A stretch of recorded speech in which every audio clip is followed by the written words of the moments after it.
If you've lost access to your Snapchat account and cannot receive verification codes, follow these steps to recover your account.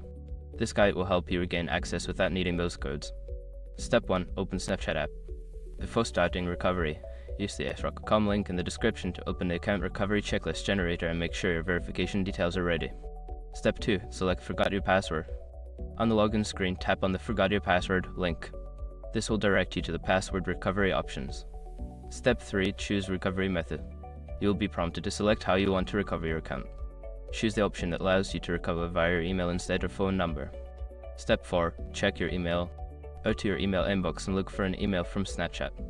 Follow the instructions in the email to reset your password and regain access to your account. Step 5. Log in with new password. Return to the Snapchat app and log in using your new password. Once logged in, ensure your account settings are updated to prevent future access issues. By following these steps, you should be able to recover your Snapchat account without needing verification codes. If you encounter any issues, consider reaching out to Snapchat support for further assistance.